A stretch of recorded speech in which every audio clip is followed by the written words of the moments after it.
Time now to take a look at the international newspapers with Elena Casas. Hello, Elena. Now we're going to start in Tunisia, where the Arab Spring began and elections being held there this Sunday. The revolution is unfinished and daily life has changed for the worse. That's a headline of a big double page in The Guardian, who've been in Tunisia on the streets talking to potential voters, lots of whom are very cynical about the potential of this first election of the Arab Spring countries at the weekend. But The Guardian correspondent says after speaking to actual voters, she thinks there's probably more excitement about the Tunisian vote internationally than there is among actual Tunisians. Let's have a look at a couple of posters that have been put together by the Arabist website. They've been looking at what people have been doing in Tunisia to try and get out the vote. These shocking posters came up, one of the picture of Ben Ali going, "Don't vote, I'll look after you," and another one showing a beaten and gagged woman saying, "Vote to stop this from happening." So you can see that party political activists there are really sort of resorting to scaring people that they could return to another totalitarian government unless they vote. And what are the papers making of the various political parties taking part? The Islamists are predicted to top the polls, in fact. Well, there's quite a clever graphic in The Guardian so that kind of shows who people might vote for. So if we can have a look at that, they've got a kind of series of bubbles, really, on axes going to left and right. And the more Islamist parties are at the top, secular ones are at the bottom. So you can see there's a big green circle at the top that represents the Islamists, but a bigger purple circle down at the bottom representing the secular centre-left, showing really visually that if those secular centre-left parties join together, they'll still get more votes than the Islamists themselves. But it's Ennahda, the Islamist party, that have got most press coverage. The Times in here have got a profile of their chairman, Rachid Ghannouchi, hope that's pronounced right, in which he says he hopes that they've set an example for the whole world, not just the Arab world, but for protests like Spain's Indignados and Occupy Wall Street.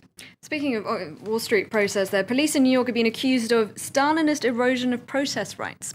That's a quote from the well-known feminist author Naomi Wolf, who was arrested on Tuesday night. According to her, she's written in The Guardian, she was at a dinner organised by the Huffington Post, went outside to give a speech to the protesters and was then arrested for blocking the street, apparently. She says she was just crossing over. Now, she's furious about this, as you might expect. This picture here of her being handcuffed in an evening gown has done the rounds of the internet. And she says it shows that the New York police are taking a totalitarian approach now to policing those protests. And police in the UK also being accused of harsh treatment. Have a look at the Independent front page. This looks like it should have been taken in Greece yesterday. It's a protester with a crucifix and what looks like a huge fire behind her. But it's not Greece. It's actually Basildon, just east of London. Now, this is a traveller encampment, which was where the people were evicted yesterday by British police. That was after a long legal process because the camp where they were living was illegal. But it's become very controversial. Police used taser guns on 2 protesters yesterday. And do you remember last year the French government got in trouble with the European Commission of Human Rights because they were sending Roma people living here back to Romania? Now, the European Commission of Human Rights is also unhappy with the way that Britain has treated these traveller people. So is Amnesty International. They write to the Huffington Post today saying that all these people want is somewhere to live. The British government is being racist, really, by moving them on. And apparently local politicians said that they already had too many gypsies living in their area. Amnesty International tell the Huffington Post, if you just replace the word gypsies with any other ethnic group in that sentence, it becomes really shocking. OK, let's end with the arrival of baby Sarkozy. It seems the British press getting a little bit more excited about it than the French press. Yes, they are. Daily Mail is thrilled especially, as you might expect them to be. They've got a little mademoiselle for Carla and Sarko on their front page with a beaming pregnant Carla.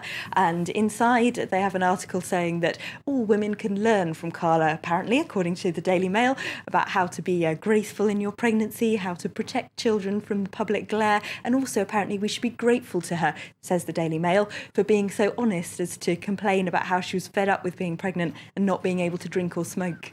Wow, OK. Well, I'm not sure about lessons being learnt from that, but still. Thank you very much for that look at the international newspapers, Elena Casas.